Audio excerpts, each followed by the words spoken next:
Assalamu alaikum wa rahmatullahi wa barakatuhu.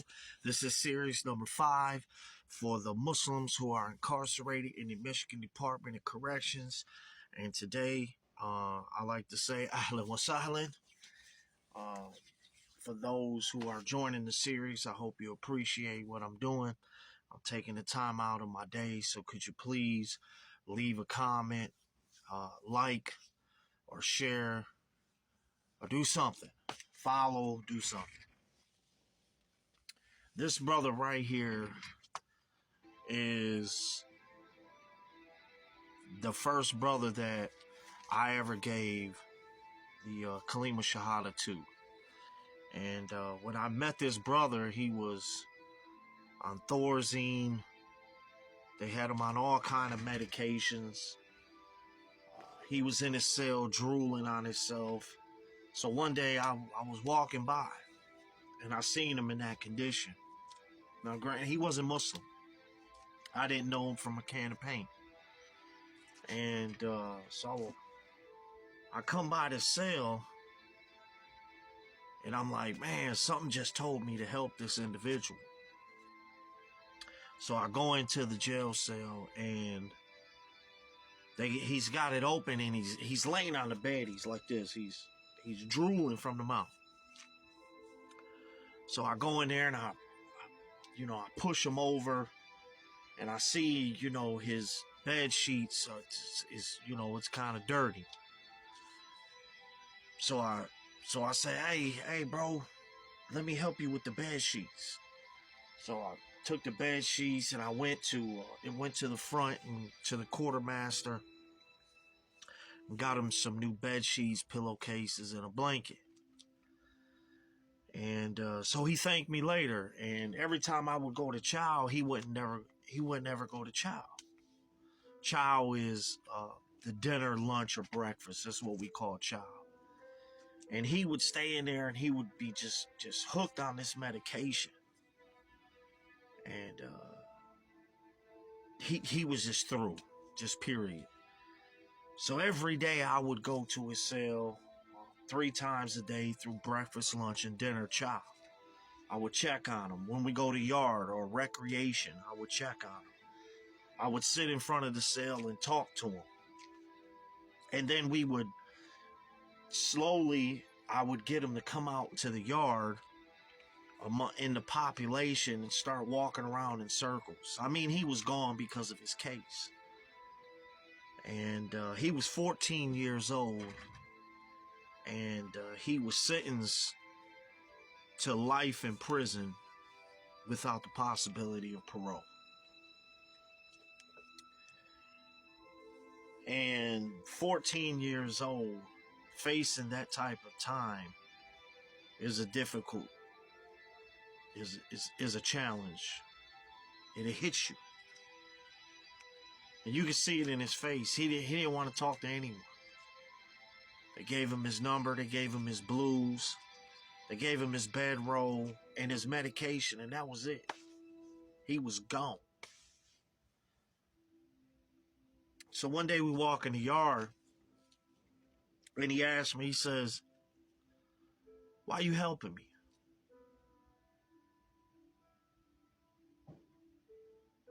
And I said, well, the reason why I'm helping you is because no one ever helped me. When I was down and I was searching for Islam, I did it on myself. But Allah subhanahu wa ta'ala has brought me to you. And it's not for whatever reason. It's to teach you what I know.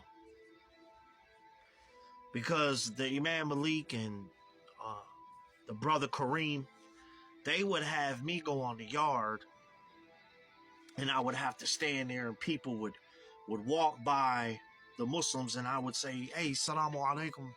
Hey, brother, how you doing today? My name's Brother Abdul Muiz. And here you go. Here's a pamphlet. This right here is based upon Tawheed. Do you know what Tawheed is? And I would give dawah to the convicts or the inmates who were passing by the Muslims. And when I told him that no one ever helped me, it kind of hit him. And he said, well, why me? And I asked him a question. I said, do you think that your purpose of life is to spend the rest of this life in prison?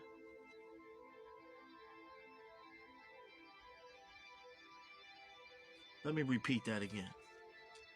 I asked the brother, do you think your purpose of life is to spend the rest of your life inside of this prison?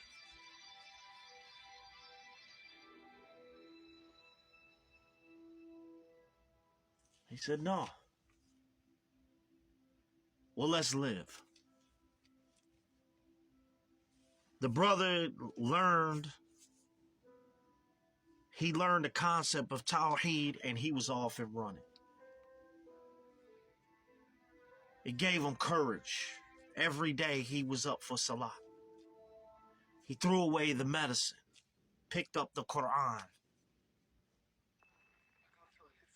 Every day he would roll his pant legs up. He would have his blues creased. He would call his mother and tell her, hey, I love you. We would hear him. He was proud.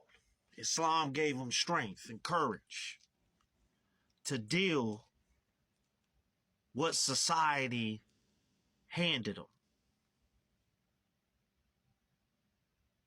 This brother went back on appeals, and he tried to get a time cut. And they didn't give him too much time cut. They still gave him 32 years, 60 years. And it's going to be tough for him to get back home. But inshallah, Allah subhanahu wa ta'ala grant the brother Fahim. Give him freedom, inshallah. But these are the stories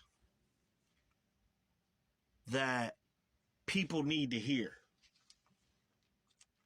And this brother was my first person that I taught Islam to, that I sat down and I nurtured. And after that, after Fahim took the Kalima Shahada up under me, it was like every white person on the yard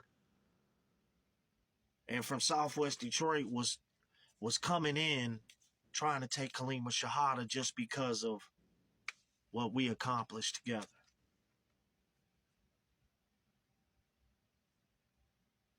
So this was a very long story, and inshallah, man, say a dua for the brother. The brother Fahim is a good brother. He's intelligent, and he regrets what he did, what they accused him of. He does regret it. And if the people that Fahim, if the victims get a hold of this video, the brother has changed, man. Give him a shot. Assalamu alaikum wa rahmatullahi wa barakatuhu.